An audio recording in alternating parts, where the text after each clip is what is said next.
down in Marathon. You were camped out? Yeah. We developed a campground there. All it was just extremely tall, just viney, snake-ridden, everything you imagine along the shoreline there was just full of lobsters and fish and everything. And we dug a campground out, a big place, rented the sites out, and the guy let us stay there for doing that. Anyway, people came and it was just filled this place up. There's like all types of people from all around the country and the world, and they just walked around like a cigar box, open it up, any kind of thing you want, they got, or they can get, and they got a backpack on. And they had a 4th of July party in 1976. Some of the people come over and asked me if they knew I dove because I had some diving equipment around, boat and stuff, and they said there was a old fort there on Marathon. So check that out. So I went down there and looked at this old fort. And this brick, beautiful building, really nice building. And there was a 40-foot long or so, 20 feet wide pool that connected with the Gulf of Mexico. Tiles they'd put in, stocked with everything you can imagine. It was everything in there. And I dove that, threw lobsters out to the guys that were there that showed me. They were from Maine. Old truck like the one in the Beverly Hillbillies. Really hillbilly guys from Maine. They were amazing, really nice guys. Just cool. So I was just throwing them out lobsters and shot them a few fish, and Ferro Blanco built a marina there. They bulldozed the place down the side. It was a nice building. You couldn't get upstairs. Anyway, I was walking around and found a cannonball. I bumped my foot on it. Got it on the island across the way over there. Collecting things for a long time. It's amazing. Later on, I got a 47-foot Alco and went up and down the Intercoastal Waterway from South Miami up to Fort Lauderdale, just cruising back and forth. I wouldn't take it out in the ocean. it was a riverboat, brown chime hull with a straight 8 engine, and I got a 26-foot Columbia. Anyway, this party for '76 turned out amazing. We just built the campground, closed it off, and everybody for 2 weeks straight went and collect driftwood. And there was a lot of driftwood because the Cubans had dropped off boats all over the place. Up to Grassy Key. I was up on Grassy Key talking to a friend, and he said, you're staying there at a campsite, pulled in, and said, what's going on? He goes, boy, I got something to tell you. I was camping here the other day, and Bear came along, a guy named Bear, and anyway, he said, it's like you, just like you. I haven't had any, anything smoked for a long time, and there he sat, and this guy was leaning back against this bale that was sitting there. Bale? A bale of what? A bale that got the guy an apartment in Key West and a Corvette. Wow. Yeah, he was leaning back against it, didn't even know it. And the other friend got madder and madder at him. He's a Cuban. Really nice guy, though. I mean, super nice. I met a lot of good Cubans down there. Cuban. Sveta la pipa, they say. Pass the pipe. They got wealthy, one guy bought a bar. They just invested the money, and they didn't, do stupid stuff. I met one of Fidel Castro's relatives who was in the jail with me in Monroe County. They kept him in segregation, didn't let him integrate with anybody in the jail. And I met the guy when we were on the way to court. He said what they do is they every time they take him to court, they dress him in street clothes so that he looks like he just came in off the street. And apparently the U.S. government subsidized his shrimping operation, his fishing operation. He had a fishing boat. and he had a wife, and he had a business, and I can't remember all the details offhand, but it was pretty interesting to meet this guy. I can't remember if he said he was Fidel Castro's brother or his cousin, but he was a direct relative. His brother is taking over the country now. What's his name? And then there was some kind of conspiracy with the American government. You mean 60s, sir? I don't remember. Well, you said you were on Big Pine Key back in those days, and I was on No Name, and I met an old man that lived on No Name. He could roll a joint with his tongue. Oh, this guy was good. He got really good Jamaican pie. It was like $20 for just a big old bag. You didn't worry about weighing, just a big old bag, you know. It's like $20, sure. He lived on the island most of his life. He'd been shot in the back, escaping from prison in Texas. Back in the 30s, he stole a loaf of bread with his friend. Friend didn't make it. They tried to escape from the prison, and the 50 caliber tore him up on the wall, and he got shot. He had bullet holes completely through him. Wow. And kept right on going and stayed down in the Keys for the rest of his life, you know, like off the grid. They didn't have a grid then. Nobody had off the grid's a new thing. Back in the old days, they called us hillbillies. Bums, tramps, yeah, hippies, whatever, you know, it depends on what type of culture you were. Yeah, we didn't become self-sufficient until the 2000s. And I'll tell you what, self-sufficiency is going to be outlawed slowly but surely. Oh yeah, they just told me this morning not to grab the smokes out of the ashtray at the score. I couldn't believe that bullshit. Guy come out there, he just wanted to, you know, act like a big guy. Like, you know what? I read a book called Tobacco written by Ian Gately. And one of the things that they said in that book was that tobacco became so valuable that they were gathering the butts of cigars and cigarettes and the clumps of tobacco ashed out from pipes off of the theater floors and remanufacturing it into smokable goods. Like we do with roaches with marijuana.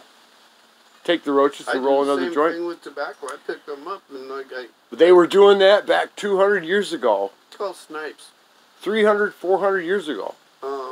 Friend AJ showed me to do that. I never thought about it. My son used to smoke his like that is the most. They call them snipes? Yeah. I didn't know that. Yeah, snipe hunting. I learn that I learn something new every day. That's amazing. Snipe hunting. That's a good one. You want to go get a bag of dog food? Bag of dog food? Mm-hmm. Right across the street over here behind the dog pound hound, or whatever they call the place. For what? It's there. Dogs need food. They throw it away because the bag's ripped. I picked it up and threw it behind the fence out there. It's 40 pounds or 20 pounds of dog food. So you care about dogs? I care about all animals. Why would anybody want to care about animals? Because they they can teach us things that we have the faintest idea to go on. They know stuff that we don't even begin to know. They smell things that we can't smell. They hear things we can't hear. And they can tell us things that we don't listen to because we are above them, we think. What do you think about landlords that rent apartments to people and they have an animal clause saying you can't have an animal? It's a good clause. It's their choice. Why? Because it's their building. Okay. You know what I think? Now, if it's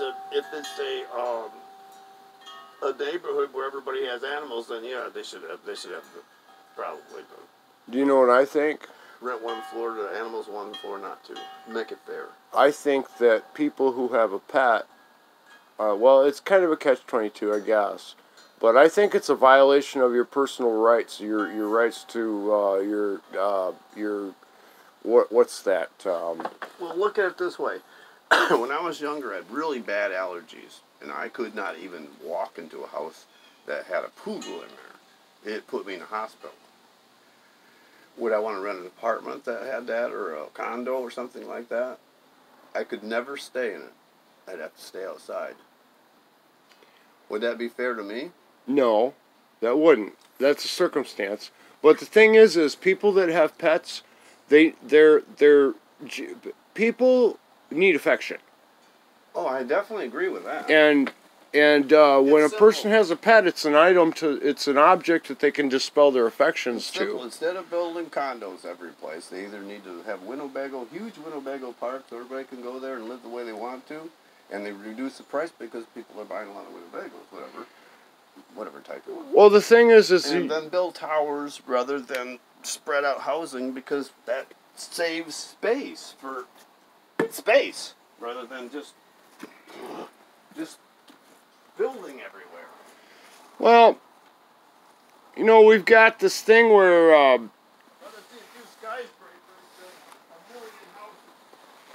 well, yeah, a few skyscrapers than a million houses. I agree, skyscraper would be great. But people that have a pet they're healthier emotionally and psychologically.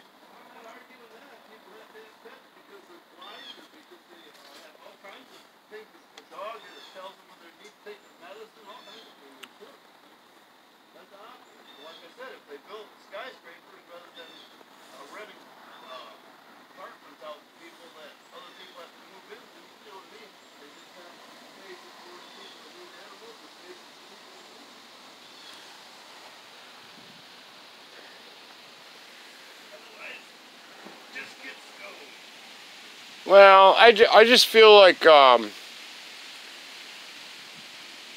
know, it's kind of a violation of your pursuit of happiness, you know, and having a pet sometimes is, you know, most often. Well, look at it this way. If you had an apartment, you rented out somebody that had a dog, you're allergic to dogs, you'd have to go in there with a gas mask to clean the place out. Well, yeah, if they let the dogs piss all over the floor. No. It's so minute that my aunt took unscrupulous care of her house, and I had been exposed to other dogs. I stood downwind of an Arabian farm over in Coopersville and went to the hospital a few minutes later. Right. Yeah, I ain't kidding. That could be right. I never went to Coopersville Hospital. Well, I went to the doctor's office there. I drove my car down. I worked for the city. Drove my car down to city building and talked to Johnny Potts, the chief of police, and he was in the office there. And I walked in there and I couldn't breathe. I was just standing down one of the Arabian farm. I was going to buy one and romance the lady at Grand Valley State College. I romanced her regardless of that. But how long did you romance her? Until my ex-girlfriend came back and said, you should have stopped at "Tell my I'll give you the address where you can send your child support payments." And I said, "Oh yeah, we got a child now." So I broke up with Danette, her name was, in Grand Valley, and she was a photographer at my wedding. Made my wife quite jealous, as a matter of fact. It's an interesting start. My daughter I named after a girlfriend in Cape Cod, Lola Forlani, and she's a Lola. Lola. They wrote songs about Lola. Lots of them. My aunt, when she came over, Aunt Ruth from Muskegon, worked at Muskegon Piston, and she always come over, and Uncle Don, and go up north, mushrooming and stuff like that. And Morels? Hmm? Morels? Oh yeah, all kinds. There's 3 or 4 different varieties that are pretty good tasting. Otherwise, they, you know. I didn't know there were 4. There's a bunch of them you can eat. Well, there's the whites, the grays, the blacks. Oh, not just morel. I'm talking about other mushrooms. I study them. I love mushrooms. Got mushrooms. Builds your brain thinking about them. And let's see, with the Georgia, I think I picked mushrooms down there, and Del said, "Man, you'll be dead in the morning." I said, "Well, if I am, I'm going to die with a smile on my face." I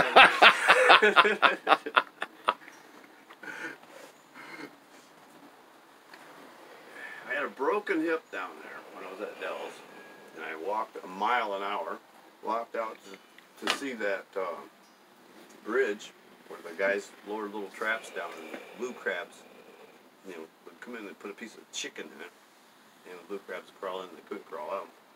We pulled them up, blue crab, but there was nobody out there, so I just waited until the sun came up because it got really cold. So I walked down those railroad tracks, which should be redone. There's a train coming from a chemical plant, goes up and down it twice a day, I think. Anyway, moon and the sun were coming up, and the moon was going down, full moon. Absolutely spectacular moon. Watched that all night. Had a little fire in the railroad ties that had just rotted away on those tracks. They're just horrible. You can see the train like it's like this going down, and it's this missing iron and pieces and clamp things and pull it down. I told the minister at the Baptist church, and I think that minister's one of the elders that I'm a minister there. Told him they should do something about it. And he just smiled. I said, well, the train's going to come off the tracks. So it's full of chemicals. And Army base is only 18 miles from here. If the wind's going the right direction. To run right into the town? The town and the Army base. There's Navy there and Army. What town was this? Right, let's see, where's, ask Dell where he lives. Near Savannah? Yeah. Okay. And that's right to the trailer park where he's at. The train runs right through there to that chemical factory. You're supposed to report things like that. Like, why haven't they reported those tracks are horrible? Yeah. And there's, it can either, it don't matter where it goes because it's full of chemicals. Whatever chemicals get burning or doused all over town, it could end the whole city area. Yeah, that's Wipe terrible. it out for years. Whatever chemicals. Now, we're coming to the end here. If there was a message that you wanted to get out to people, to something important, something that you think is really important, what do you think would be a really important thing to tell to the world to make the world a better place? Believe in the Lord and slow down. Think before you act, and treat people with respect, even though you'd like to punch them in the mouth. And then get over that anger and just let it go and put it in a little boat and float it out in the ocean and let it handle that. Like God had it for us. Too much anger. Get away from the cell phones, mostly. I see it brings all electronic things affect our nervous system. We're exposed to them continuously and aggravates people really bad. They don't even realize they're being radiated from all different directions continuously by aircraft and space and army and everything. Houses, buildings. Especially around Grand Rapids, people have lasers and the machinery that takes to run them, the power being used, the chemicals being discharged from the strange matter that they brought up out of the ground and reformed and advanced technology, right down to the nuclear medicine all over the place, everywhere. I remember. That's it. I've done it. All I can say for it, be kind and good-natured, and the Lord will bless you. That's great, Dan. Now if I just live up to that. Hey, this is my good friend Dan. He's got a lot of stories to tell. Captain Swagger. I hope that Dan shared something that means something to you, and peace, love, care. Thanks a lot. See you soon.